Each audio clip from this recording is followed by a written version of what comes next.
Isabel Garza, and I am a registered dietitian.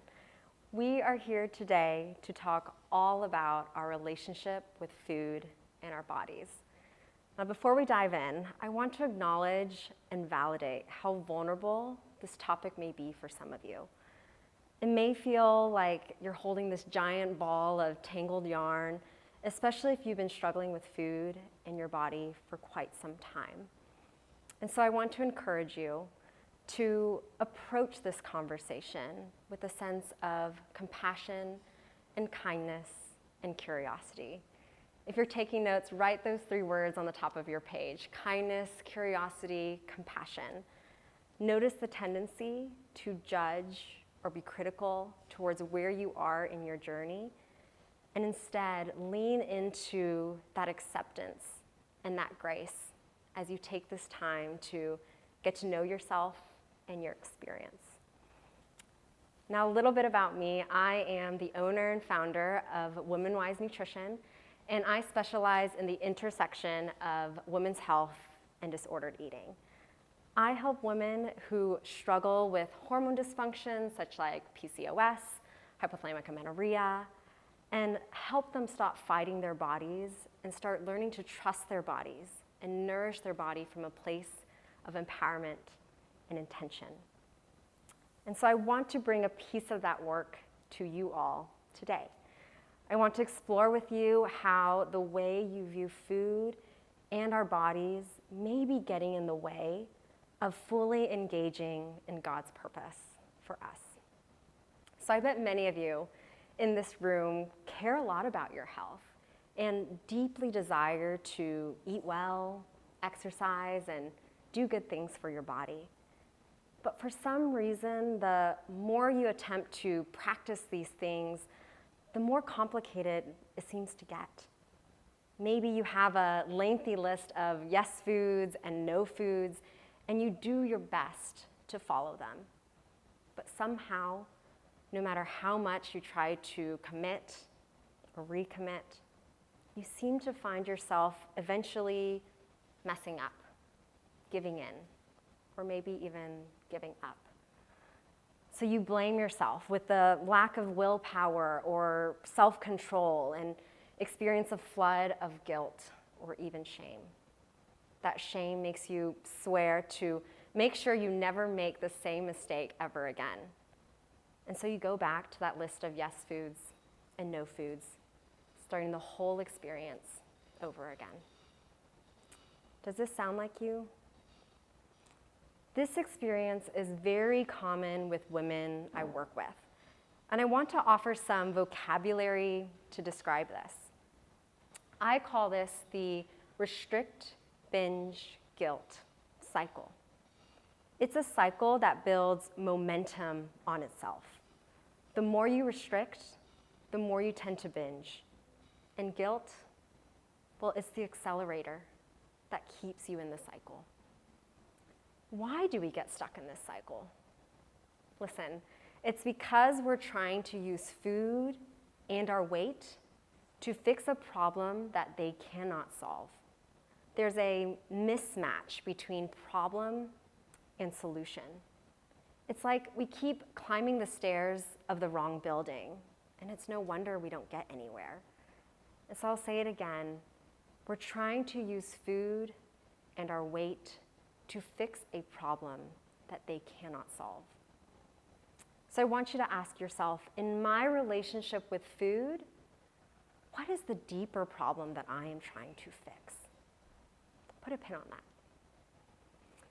In my work with women, some patterns tend to show up over and over again. And there's primarily 3 deeply rooted heart problems that I see people trying to fix through food and their weight. If you're taking notes, the 3 heart problems are: 1, a misplaced identity; 2, a fear of losing control; and 3, an intolerance for discomfort. So I'll repeat that. Number 1, a misplaced identity; number 2, a fear of losing control; and number 3, an intolerance for discomfort. And I'm going to touch on each of these heart problems, and I'm going to talk about some of these things that we can do in order to address them and finally get off that merry-go-round. Now, number one, a misplaced identity. The world is telling us loudly and constantly that our bodies are a huge part of who we are. Healthier, fitter, skinnier means you're more attractive, more successful, more deserving of love. So we try to manipulate our bodies to become versions of ourselves that we believe will be able to get everything we want. So when I'm finally skinny, I will feel confident on my wedding day. Or when I lose weight, my mom will finally be proud of me. Or maybe when I finally shrink my body, I will find love. We are letting food and our body define so much of who we are. We're letting them dictate whether or not we're worthy of love or acceptance. Now, as Christian women, we're probably familiar with this idea in other areas of our life, such as money or career. But when it comes to food, we have this blind spot because health seems like a right or maybe even righteous pursuit. We fail to see how a well-intended pursuit of health can become all-encompassing. And health transforms from something that serves us in something that we serve, and even becomes our purpose itself. Let me describe a pattern many of you may be familiar with. As soon as you start eating healthier, you start thinking things like, I've been good. I'm a disciplined person. I can achieve the things I've set out to do. But the second you, quote, fall off the wagon or eat an unhealthy meal, you start thinking things like, I'm bad. I'm a failure. I don't deserve the things I want. Does this sound like you? I know I've been there. Hear me when I say this. Health is a good thing, but it's not everything. We have to examine why we're pursuing health, better nutrition, a certain body size, and what we're allowing them to say about who we are. So what does God say about our identities and our bodies? Well, in 1 John 3, 1-2, it says, "See what kind of love the Father has given to us, that we should be called children of God. And so we are. The reason why the world does not know us is that it did not know him. Beloved, we are God's children now, and what we will be has not yet appeared. But we know that when he appears, we shall be like him, because we shall see him as he is." Now, for many of us, we may know this in our heads, but our hearts forget, and we have to keep reminding ourselves. And there's no formula. It's about marinating in it, soaking it up. Who you are is God's child. Who you are is loved. Knowing this truth is the only thing that food and weight cannot do, and that is provide us a secure identity that cannot be shaken.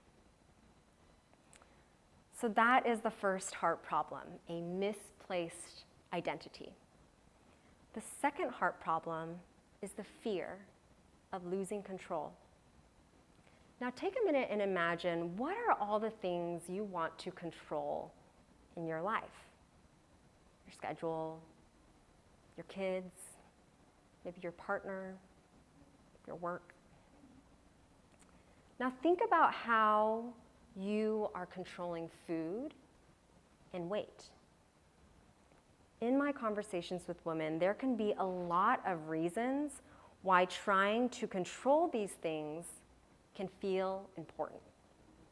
For example, controlling your weight means controlling how people perceive you. Controlling what you eat can control your risk of chronic illness. Or maybe it just feels like food and your weight is the only thing you can control when everything else feels completely out of control. As you can see, when we dive deeper, it's often less about controlling food and our weight and more about trying to control the outcomes that we want. So I want you to ask yourself, how often has controlling food and our weight actually led to the sense of security and freedom that you are seeking? Let me give you an example. Starting a new diet. Many people start a new diet because they want to get back on track. It helps them feel that sense of regaining their health or regaining their nutrition. So whether it's points, what you're eliminating, what you are allowed to eat, a list of do's and don'ts become the answer to your problems. But what actually happens? Maybe you like being told what to do, but you become afraid of stepping outside of the diet's strict guidelines.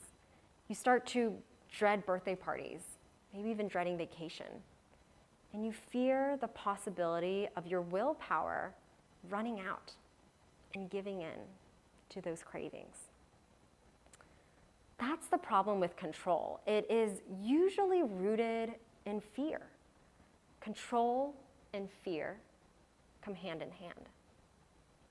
I bet so many of us in this room have gone through the pattern more than once. So why do we do this if it makes us so miserable? I want to share a story. Early in my career, I worked in a mental health agency and conducted groups at crisis centers. One day, there was a man in the group who had just been released from prison after 20 years. And now that he was out, he was full of anxiety. He didn't know how to use a cell phone, the cars were too loud, he just felt really lost. And one thing that he said that really stuck with me, he said, "I wish I could go back. At least I knew how to be." This man's story illustrates so much of what our hearts are like. We are more comfortable living unfree in what's familiar than we are living in God's grace and his freedom. In Matthew 11:28-30, God gives us a taste of what it's like to live in that grace and freedom. It says, "Come to me, all who labor and are heavy laden, and I will give you rest. Take my yoke upon you and learn from me, for I am gentle and lowly in heart, and you will find rest for your souls. For my yoke is easy and my burden is light." When we start stepping out of the familiarity of control and lean into the person of Christ, who he is, how he cares for us, we can rest from trying to control outcomes and let his gentle yoke guide our lives. So far, we've covered the first two heart problems, a misplaced identity and the fear of losing control. And now we'll cover the third heart problem. And this is the intolerance for discomfort. This problem is a little bit more specific than the other two. We mostly see this play out in the context of emotional eating. So, what is emotional eating? Emotional eating is any time you're eating for an emotional need rather than a physical need. And there's a spectrum. It is not all bad. In fact, it's impossible to separate emotions from food. God gave us delicious food to experience pleasure and to connect with others. So when does emotional eating become a problem?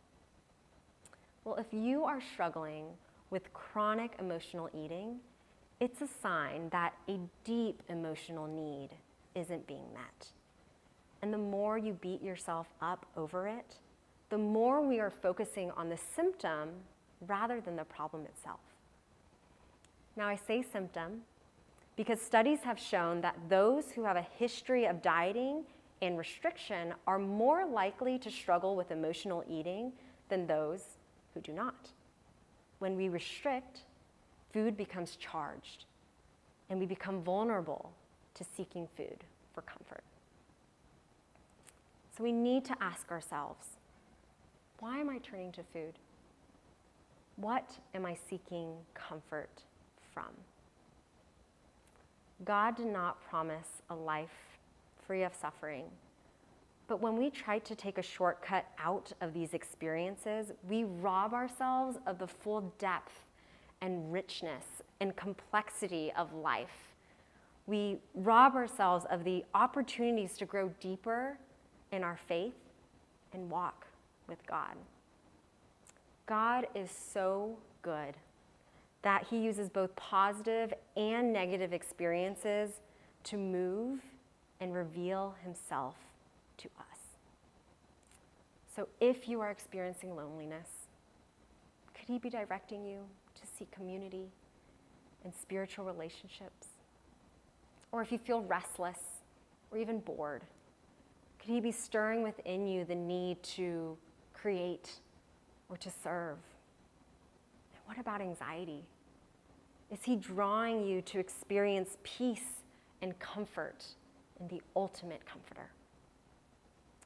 Even with emotions that are directly related to food or your body, whether it's feelings of insecurity, hopelessness, or shame, I want you to hear, Jesus is with you. He sees your suffering. He grieves with you. He does not blame you. He is not frustrated with you. He loves you as you are today. I want to share a quote from the book Gentle and Lowly by Dane Ortland. It says, "Whatever is crumbling all around you in your life, wherever you feel stuck, this remains undeflectable. His heart for you, the real you, is gentle and lowly." So go to him. That place in your life where you feel most defeated, he is there. He lives there, right there. And his heart for you, not on the other side of it, but in that darkness, is gentle and lowly. Your anguish is his home. So go to him. If you knew his heart, you would. So if we can truly allow ourselves to rest in his deep love for us, that is absent of blame or frustration or judgment, we no longer have to desperately grasp for comfort, but can build resilience against difficult emotions with the security that Jesus is there with us.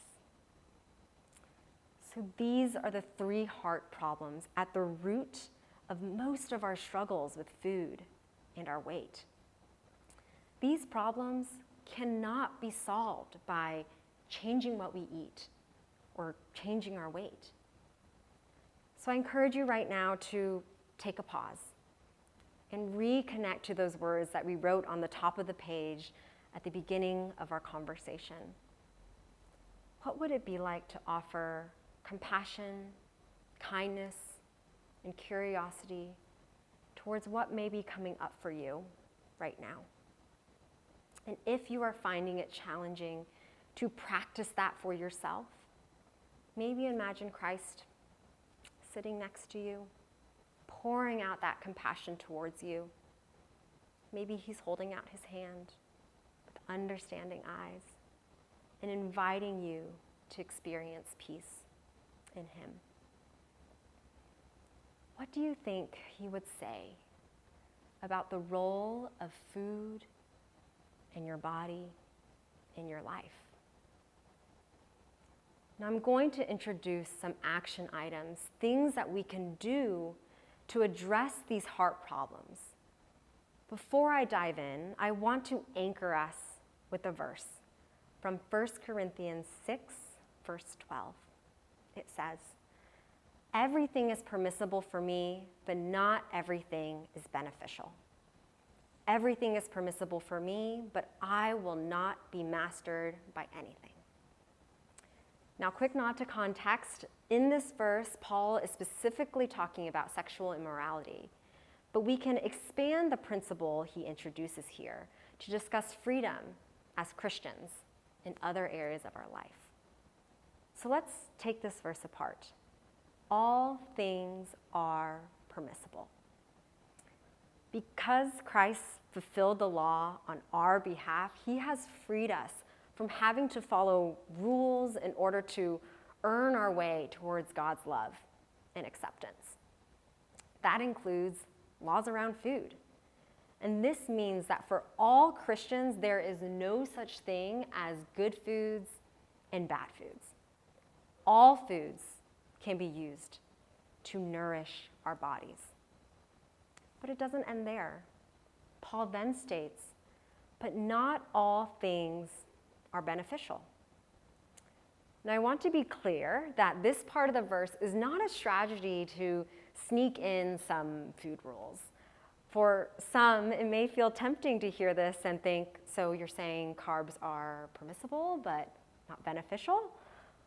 Well, we have to ask, beneficial for what?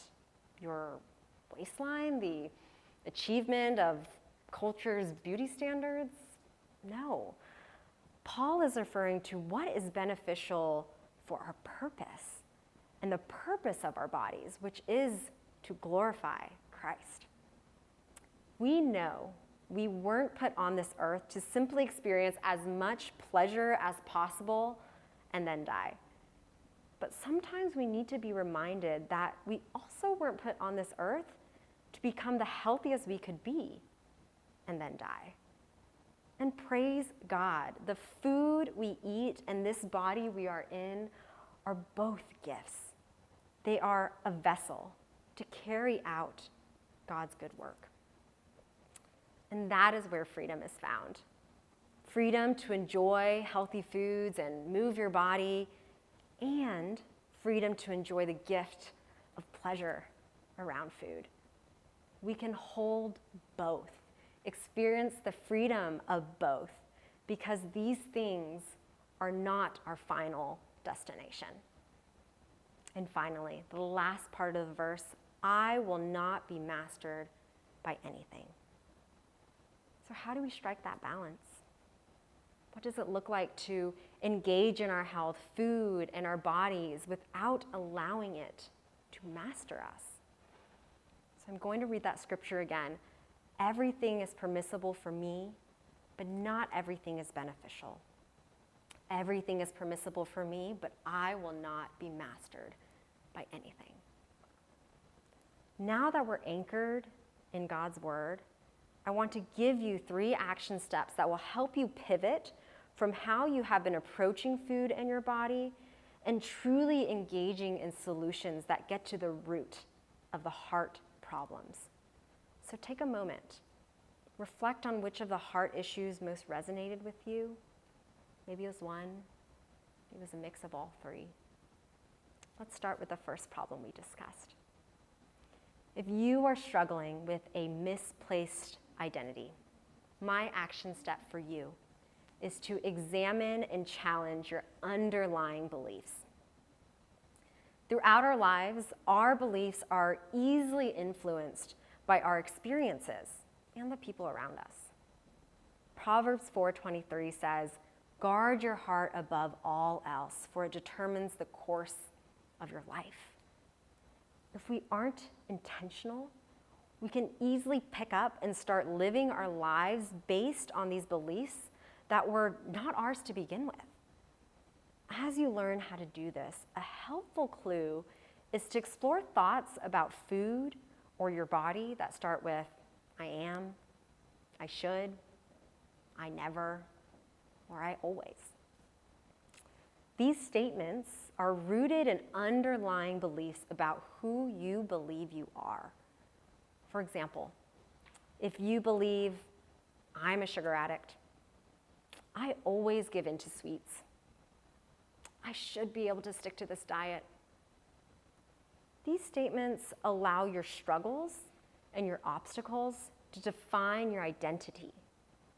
But the truth is, your struggle does not define you.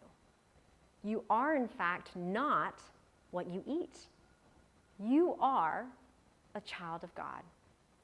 Who you are is loved. The goal of this practice is for you to think, believe, and eat on purpose, rather than live your life based on these subconscious beliefs that are not rooted in who Christ says you are. When you separate your identity from your struggles with food and your body, then you can start approaching your relationship with food and your body from a place of freedom.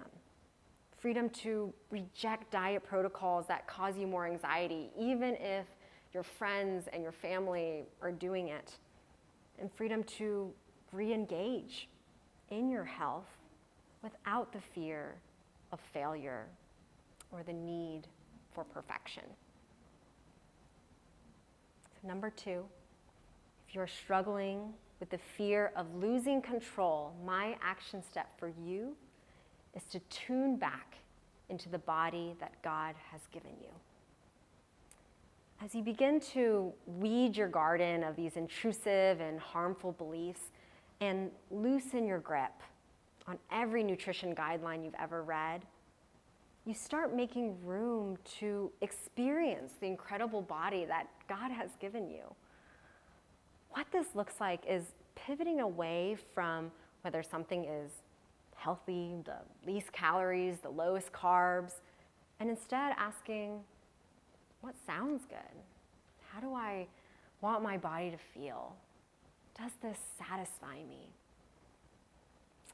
These questions come from a place of honoring the body that God has given you and trusting in the Creator's intelligent design rather than outsourcing all your nutrition decisions.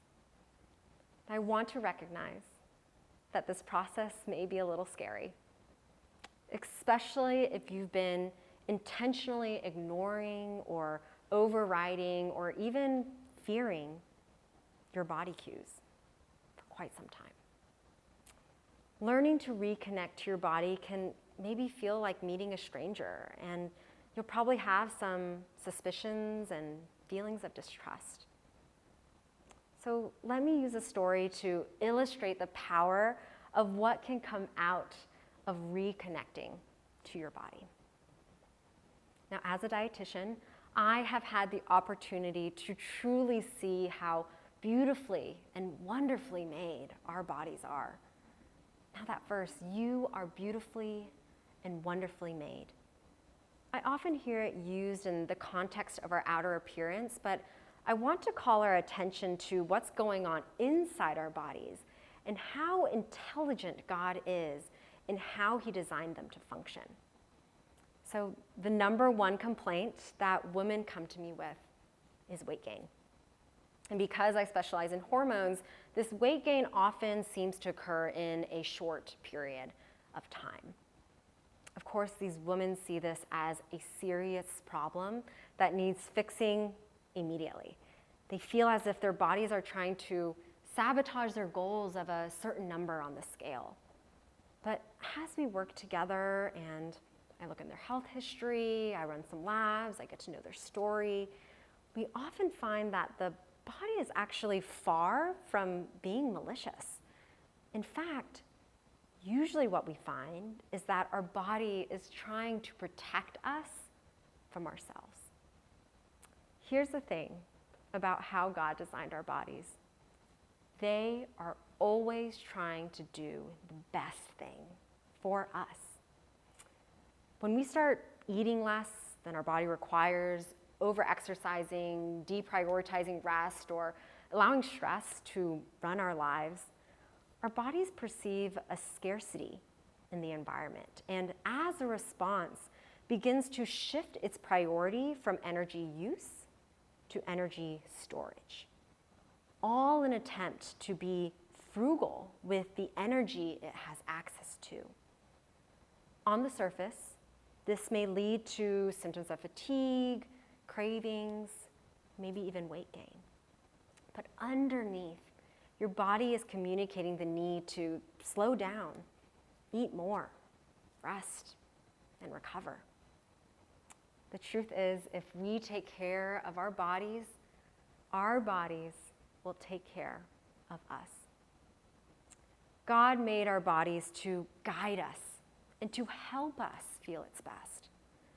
It is when we try to override these signals by following arbitrary food rules that things can go awry. It is through trusting in the person of Christ and his intelligent design where true clarity and confidence comes in nourishing your body. And finally, number 3, if you are struggling with an intolerance for discomfort, my action step for you is to honor your whole health. I encourage you to expand your definition of health from a certain body size, what you eat and how you move your body, to everything that it encompasses in your physical, mental, and emotional well-being. Take an inventory of how much time, energy, and resources you invest in certain aspects of your health.